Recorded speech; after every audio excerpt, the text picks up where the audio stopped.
मेरा नाम इंतखाब आनंद है। मैं चार्टर्ड अकाउंटेंट हूँ और ऑफिस का एड्रेस भी हमेशा। और जैसे हमारे सर ने बताया कि ITR वगैरह की ज़रूरत पड़ती है, तो बहुत सारे काम के लिए ITR सिर्फ लोन के लिए यूज़ नहीं होता, बल्कि कहीं वीज़ा लेना है आपको, US वीज़ा है या और कोई यूरोपियन वीज़ा कंट्री का वीज़ा है, तो उसके लिए भी आपको ITR की ज़रूरत होती है। आपको GST की रिक्वायरमेंट होती है। मतलब अगर आप इंडियन सिटीजन हैं तो आपको इतने सारे टैक्स लॉज एप्लीकेबल होते हैं कि आपको भी पता नहीं होता। एक फॉरेन कंपनी थी जिन्होंने जो इंडिया में बिजनेस स्टार्ट करने का जो उन्होंने प्लान किया था, तो उन्होंने कंसल्टेंट को हायर किया था कि हमको ये बताओ कि हमको बिजनेस करना है तो इंडिया में हमको कितने जो है रूल्स और कितने लाइसेंस हमको लेने पड़ेंगे, ये आप हमको रिसर्च करके बताओ। तो उन्होंने एक बॉम्बे के कंसल्टेंट थे, उनको हायर किया। तो उन्होंने जो पूरी लिस्ट निकाली कि आपको ये बिजनेस जब इंडिया में करना है तो आपको क्या क्या जो है आपको लाइसेंस लेने पड़ेंगे, क्या क्या टैक्स लगेंगे, आपको क्या क्या रूल फॉलो करना पड़ेंगे। तो उन्होंने कई महीनों का रिसर्च किया और उसके बाद जो है उन्होंने ये निकाला कि आपको जो है तकरीबन 260 जो है आपको लाइसेंस और लॉज आपका एप्लीकेबल है जब इंडिया में आपको बिजनेस करना है। 260 लॉज उन्होंने बताया। उसमें शॉप एक्ट होता है, उद्यम आधार है, फूड लाइसेंस है, अगर आप मेटल में काम करें तो मेटल का लाइसेंस होता है, फिर आपको GST होता है, अगर फॉरेन ट्रेड करने तो IC कोड होता है, और फॉरेन की अगर सब्सिडी चाहिए आपको तो उसके लिए जो है अलग से जो है उसके लाइसेंस होते हैं। तो बहुत सारी चीज़ें अपने को पॉल्यूशन लाइसेंस होता है, तो बहुत सारी चीज़ें अपने को बिजनेस रिक्वायरमेंट के लिए लगती है। तो ये सारी सर्विसेज के लिए जो है आपको जो है प्रॉपर गाइडेंस की ज़रूरत होती है। तो हमारा जो कोलवा में ऑफिस है अल्हम्दुलिल्लाह, और मेरे अल्हम्दुलिल्लाह क्लाइंट्स भी जो है सिर्फ पुणे में नहीं है बल्कि पुणे के बाहर भी है। और पुणे के बाहर जो हम कम्युनिकेट करते हैं गूगल मीट के थ्रू है या फिर एनीडेस्क वगैरह है, व्हाट्सएप से सारे जो है मतलब आउट ऑफ इंडिया में मेरे क्लाइंट्स हैं जिनको मैं सर्विस प्रोवाइड करता हूँ। अगर दुबई वगैरह में या सऊदी में जो है आपको कुछ रिक्वायरमेंट है बिजनेस की कि भाई आपको वहाँ से कुछ बिजनेस करना है, और लीड्स भी आपको हम दे सकते हैं, उसमें ये सारी चीज़ें हम प्रोवाइड करते हैं। तो ये मेरा ब्रीफ इंट्रोडक्शन है। किसी को कुछ क्वेश्चन है तो बताइए। वैसे मादर हमारे दोस्त भी है और मेरे क्लाइंट भी थे, और उनका जो है उनको मैं सर्विस प्रोवाइड करता था, तो करता हूँ अभी बोल के। तो हमारी वजह से हमारे बहुत सारे ताल्लुकात हैं। उनके वालिद साहब भी हमारे बहुत अच्छे उनसे ताल्लुकात थे। अतार साहब जो है वो बहुत जो है हमारे क्लोज भी थे, क्लोज भी है उनको। तो ये सब जो है तो माज भाई का भी बहुत शुक्रिया अदा करता हूँ मैं कि उन्होंने भी ऐसी मीट जो है उन्होंने अरेंज की और वो आगे बढ़ रहे हैं इस तरीके से। तो ये मेरे बारे में मैं आपको क्वेश्चन तो बहुत कुछ। GST जब आया तो स्मॉल बिजनेसेस को बहुत से चैलेंजेस फेस करने पड़े। फिर रिसेंटली एक बंदी की स्कूटी भी निकली कि समझो वो GSTR 1 और 2 के बीच में का जो फाइलिंग है, 1 वाले ने उसके नाम पे फाइल किया था, जबकि 1 वाले की गलती थी, उसने उसका नंबर ही वहाँ पे मेंशन नहीं किया, नहीं नंबर ही मेंशन नहीं किया था क्योंकि कम्युनिकेशन गैप में नंबर नहीं मिला था, तो उन्होंने फाइल किया था, अभी उनको फाइल लगी। तो ये छोटे ऑर्गेनाइजेशन बहुत फेस कर रहे हैं, तो इसको कुछ और मैं पर्सनली एक चीज समझ पा रहा हूँ कि जो चेंज ओवर हुआ उसमें हमारे पास जैसे डॉक्टर्स कम है, CS भी बहुत कम है जो इसकी जानकारी रखते हैं। तो हर एक फील्ड में मैंने ये कंप्लेंट सुनी कि उनका सी उनको सर्विस प्रोवाइड नहीं कर पा रहा है। तो एक सवाल था बस आपके बारे में मैं जान सकता हूँ आपका क्या? मैं एक रिटेल बिजनेस रन करता हूँ, यानी कि रिटेल सॉफ्टवेयर प्रोवाइड करता हूँ। एक्चुअली मैं मास भाई भी मेरा सॉफ्टवेयर यूज कर रहे हैं। तो मास भाई जैसे अल्हम्दुलिल्लाह 1200-1300 कस्टमर है, तो ये 2 कैटेगरी में डिवाइड हो रहे हैं आज के डेट में। कंपोजिट GST वाले हैं, एक रेगुलर वाले हैं, और एक तो भारी निकल गए। तो GST रिलेटेड अवेयरनेस के बारे में क्या? तो जो भी नया मैं आपको एक एग्जांपल दूंगा कि जब डॉक्टर अपने कोई ऑपरेट करता है या अपने प्लेट बिठाता है या स्टिचेस मारता है, तो बॉडी उसको पहले एक्सेप्ट नहीं करती, थोड़ा अपोज करती है बॉडी। फिर बॉडी को जब आहिस्ता आहिस्ता उसकी आदत लग जाती है तो वो फिर उसको एक्सेप्ट करना शुरू करती है। जब GST जब आया था इसमें, तो बिजनेसमैन ने खासतौर पे गुजरातियों ने उसको एक्सेप्ट नहीं किया, बहुत इसका जो अपोज किया कि नहीं चाहिए हमको, नहीं चाहिए। तो वो काफ़ी पीरियड था जिसमें लोगों ने जो है अपोज किया, फाइलिंग नहीं किए। जो जीएसटी जब लेकर आए थे ना जब गवर्नमेंट ने, तो मैं गवर्नमेंट के जो है कोई ये ना क्रिटिसाइज कर रहा हूँ ना कोई सपोर्ट कर रहा हूँ, लेकिन जब गवर्नमेंट ने जीएसटी इंट्रोड्यूस किया था तो उनके माइंड में बहुत ऊंची जो है सोच थी कि ये वाला सिस्टम जो एकदम हाई लेवल का और एकदम जो है बहुत अच्छा सिस्टम उन्होंने सोचा था। लेकिन मेरी जो ये है आवाम ने जो है उसको सपोर्ट नहीं किया, तो गवर्नमेंट को थोड़ा नीचे उतरना पड़ेगा, चलो ये वाला काम नहीं करते आप तो ये वाला कर दीजिए। अगर जो आप बोल रहे हैं कि GR1 और इसमें जो मिसमैच है, अब किसी को बहुत सारी नोटिस आई है, अगर वो सुपर जो गवर्नमेंट ने सिस्टम सोचा था अगर वो हो जाता था ना तो ये प्रॉब्लम ही नहीं आती। डे वन से अनाउंस नहीं किया ना, पहले 3B फाइल करने बोला, फिर नहीं किया था गवर्नमेंट ने, कई लोगों ने अपोज किया इसको। हाँ, तो जो सुपर वाला जो एकदम हाई लेवल का सिस्टम जो गवर्नमेंट ने सोचा था, अगर वो इम्प्लीमेंट हो जाता ना तो ये टेंशन ही नहीं था कि भाई ये क्यों डिफरेंस आ रहा है। लेकिन लोगों ने अपोज किया तो गवर्नमेंट ने क्या किया, उसको दूसरा जो है एक अल्टरनेटिव सिस्टम दिया, चलो आप वो नहीं कर रहे तो ये वाला तो कर लो कम से कम। अब वो वाले करने में इतने लूप होल्स थे उसमें गवर्नमेंट ने कि बड़े बड़े आपने पेपर में न्यूज़ भी पढ़ते होंगे कि 100 करोड़ का घपला कर दिया, 200 करोड़ का घपला कर दिया। तो ये क्यों हुआ कि वो जो हाई लेवल सिस्टम इम्प्लीमेंट नहीं हुआ, एक दूसरा सिस्टम लाना पड़ा गवर्नमेंट को, और इसमें इतने जो है लूप होल्स थे, इतने उसमें प्रॉब्लम थे कि लोग 100-200 करोड़ का घपला करके चले गए। और फंसा कौन, किसने घपला किया है, जिन्होंने डम्मी जो है बोगस रेंट एग्रीमेंट बनाए, लोगों ने जो है नोटरी बोगस बनाई और जीएसटी नंबर निकाला और ट्रेडिंग किया और ये किया और लोगों को जो जीएसटी के बिल फाड़ के दे दिए, और फिर बाद में वो ऐसे फरार हो गए कि उनके फोन नंबर भी बंद, आधार कार्ड का एड्रेस भी कुछ और था। जब इंक्वायरी निकली तो वो आदमी कौन है पता ही नहीं था, और जो फंसा कौन, जो सामने मिल गया वो फंस गया।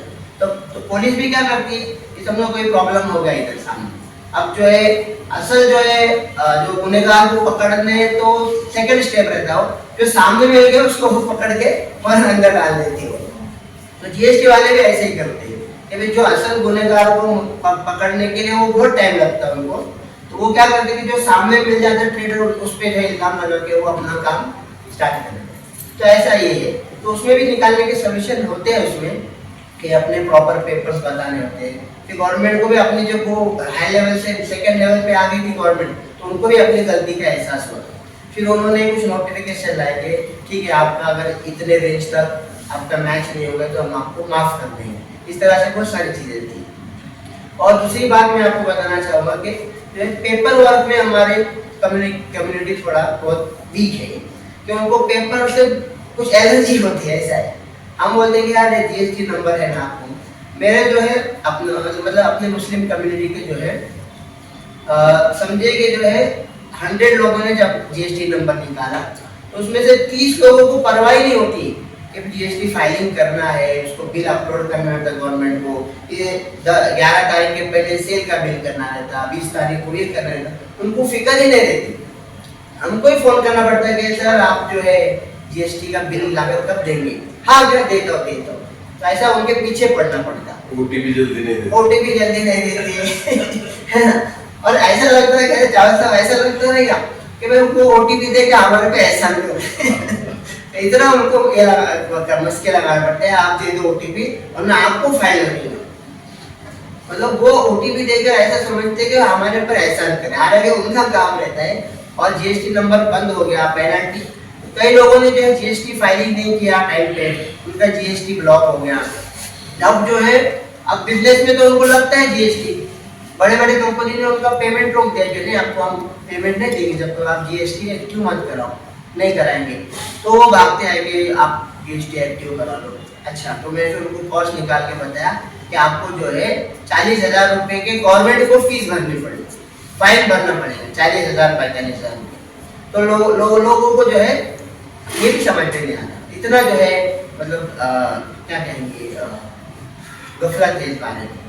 तो गवर्नमेंट की तो गलती बोल नहीं सकते हम, लेकिन हमने जो भी रूल आए हमको उसके लिए तैयार रहना पड़ेगा, वैसा है। और जीएसटी के बारे में ये भी कि भाई जो है बहुत सारे कैश बिजनेसेस खत्म हो गए, तो ऐसा नहीं है कि आप जीएसटी में भी बहुत सारे रूल्स है। 40 लाख का टर्नओवर की लिमिट है, उसमें 20 लाख के लिए सर्विसेज की आप प्लान करके भी अपना बिजनेस ये कर सकते हैं। ऐसा नहीं है जीएसटी की वजह से अपना बिजनेस पूरा जो है डाउन हो सर्विसेज का भी 20 लाख कर दिया है, सर्विसेज का 20 लाख, 10 लाख था ना। हाँ 10 लाख था, उसको 20 अभी लाख। कोई कंबाइंड बिजनेस रहता है, जैसा मेरा बिजनेस सर्विस भी प्रोवाइड कर रहा है, प्रोडक्ट भी प्रोवाइड कर रहा है, तो यहाँ पे टर्नओवर क्या पकड़ा जाए? तो सर्विस कंपोजिट देते हैं कि अलग अलग है, बिजनेस लाइन ही अलग अलग नहीं, जैसे सॉफ्टवेयर सेल किया तो वो तो सर्विस प्रोडक्ट हो गए, और उसके साथ कंप्यूटर दे दिया तो वो तो एक प्रोडक्ट हो गए, दोनों की कैटेगरी अलग है। तो एक ही आप उसके लिए 2 लाइन ऑफ बिजनेस भी सेलेक्ट कर सकते हैं। नहीं, 2 कर सकते हैं, लेकिन क्लाइंट एक है तो एक ही बिल लग रहा है उसको किसी वजह से, या तो वो कंपोजिट में है तो उसको सेट ऑफ नहीं मिलता है। इस बारे में मैं थोड़ा बता जी, आपको जीएसटी का अवेयरनेस मतलब एक मेरा मेन क्वेश्चन क्या था, मेरे को अभी 7 साल से तो अलग अलग उसकी नॉलेज है। जीएसटी के बाद जो अकाउंट वालों का काम है वो ज्यादा बढ़ गया है, उसकी वजह से अकाउंट की सर्विस नहीं मिल पा रही है, या अवेयरनेस नहीं है इसके लिए? दोनों भी रीजन है इसके। हाँ, क्योंकि हमारे इसमें तो वही बताते हैं कि काम बहुत हमारा बढ़ गया, थोड़ा नजर भी आता है कि महीने महीने वो चीजें सब करनी है, सब क्लाइंट के लिए करनी है। 1-2 महीने तकलीफ होती है, हाँ। कि बस जब रूटीन बन जाता है ना फिर वो तकलीफ नहीं होती, वो काम बराबर हो जाता है। जज़ाकल्लाह। मैं आपसे बहुत टाइम लेके बात कर रहा हूं, एक जनरल क्वेश्चन था जीएसटी का, इसलिए मैंने पूछा। हाँ, ऑफिस स्पेस के लिए रिक्वायरमेंट है, अगर ऑफिस स्पेस हो तो बताइए। जी, सारे लोग पकड़े गए, मतलब सामने वाले ने अगर कभी जैसा आपने बताया पहले कि वो कोई भी एग्रीमेंट बना के और कुछ भी अगर वो निकल गया तो उसमें अपना पेपर और स्ट्रॉन्ग होना चाहिए। फिर उसको फाइंड आउट कैसे करें? हाँ, उसमें कैसा है कि गवर्नमेंट क्या पूछती है कि ये तो सबसे पहले तो पहली गलती तो गवर्नमेंट की होती है कि भाई जिसके पास जीएसटी नंबर है, मतलब ये कि वो गवर्नमेंट का ऑथोराइज पर्सन है, गवर्नमेंट ने उसको जीएसटी कलेक्ट करने के लिए ऑथोराइज किया, ये तो उनकी गलती है, लेकिन वो लोग मानते नहीं गलती। तो अपने को क्या करना है कि अपने को केवाईसी करना है इसका, अपने सप्लायर का, कि वहाँ जाके उसका गोडाउन देखना है, जो एड्रेस वो बता रहा है वो एड्रेस है या नहीं है वो देखना है। और फिर जब हम बिजनेस करेंगे, जब उससे कोई डीलिंग होगी, प्रोडक्ट लिया आपने, तो उसकी प्रॉपर डॉक्यूमेंटेशन अपने पास स्ट्रॉन्ग होनी चाहिए। अगर हम ट्रांसपोर्ट है तो ट्रांसपोर्टर की कॉपी चाहिए, और जो है अगर वेट करते हैं तो कांटा पावती चाहिए, उसकी ई-वे बिल है, अभी ई-इनवॉइस हो गया, ई-इनवॉइस की कॉपी चाहिए।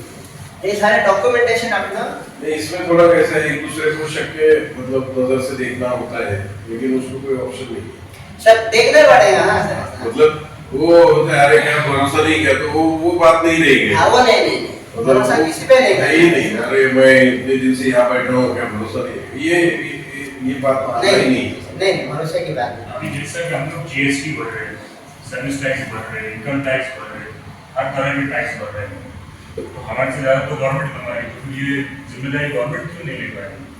हम लोग को नुकसान नहीं हो रहा। हाँ, ये बात सही है, ये उनकी गलती थी। ये बाद में हाईकोर्ट ने मतलब महाराष्ट्र हाईकोर्ट में डिसीजन नहीं आया इसका, लेकिन दूसरे हाईकोर्ट है, जैसे मद्रास हाईकोर्ट है, दिल्ली हाईकोर्ट है, उन्होंने जीएसटी वालों को बहुत ये कर दिया कि ये आपकी गलती है, आपने जो है प्रॉपर सिस्टम आपने नहीं लागू किया, इम्प्लीमेंट नहीं किया, और अभी बिजनेसमैन को कोई तकलीफ है। तो ये दूसरे हाईकोर्ट ने उनको जीएसटी वालों को काफी ये किया है, लेकिन महाराष्ट्र का डिसीजन अब तक पेंडिंग है, वो आया नहीं, और ये डिसीजन सारे सुप्रीम कोर्ट में चले जाएंगे। अगर सुप्रीम कोर्ट में कोई डिसीजन अपने बिजनेसमैन के फेवर में आता है तो पूरे इंडिया में जीएसटी वालों को अपनी गलती का ये करना पड़ेगा। आप तो बिजनेस में सब देख रहे हैं, सब सीईओ लोग मिलके गवर्नमेंट को एक ये करोगे। नहीं, हमारे ये जो गवर्नमेंट जो है वो स्लीपिंग पार्टनर हो गई हमारी, हम लोग जो बिजनेस कर रहे हैं वो स्लीपिंग पार्टनर है, और हमारे से ज्यादा पैसे कमाएंगे, रिस्क हम लेंगे, ये नुकसान हम लेंगे, और गवर्नमेंट का टैक्स सिस्टम। अभी देखिए, टैक्स तो अपने ना जिंदगी का हिस्सा बन गया है, उसको हम अवॉइड नहीं कर सकते।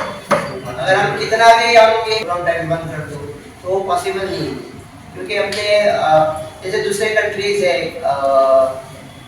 अपने गल्फ कंट्री से दुबई में 5% टैक्स पर वो लगा दिया, मैंने चालू कर दिया, सऊदी ने भी चालू कर दिया। वो भी तो सब आगे हैं। वो गवर्नमेंट को जो है सोर्स ऑफ इनकम उनके पास है, जैसे ऑयल वेल्स वगैरह है, उनके पास सोर्स ऑफ इनकम। अपने गवर्नमेंट के पास खर्चा बहुत है।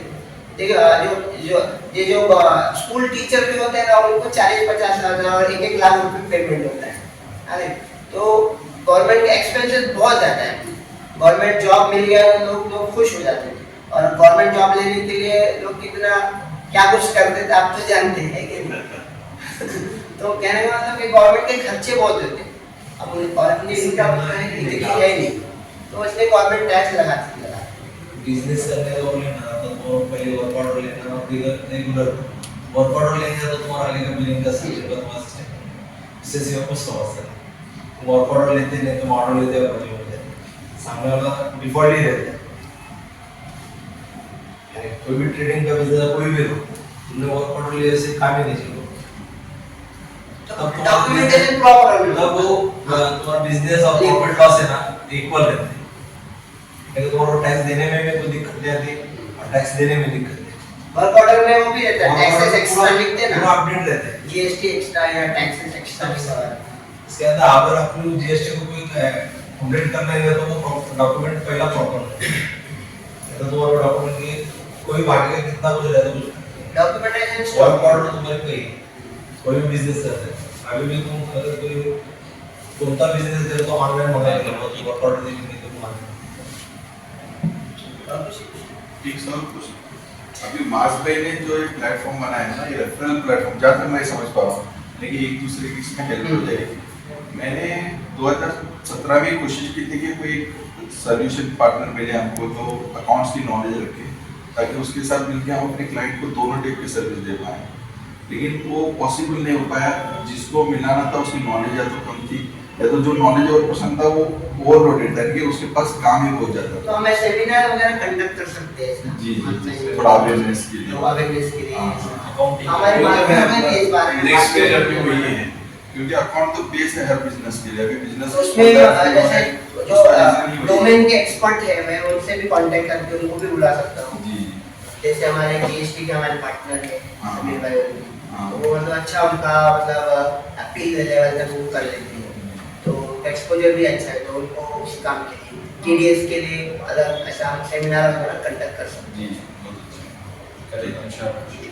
ये भी पहले बात भी हो गई कि उन्होंने ये भी प्रपोजल किया था जी। कि बिजनेस के रिलेटेड अगर कुछ है ना, हाँ कॉन्फ्रेंस कॉन्फ्रेंस वगैरह कर सकते हैं। टैक्सेशन चलो सर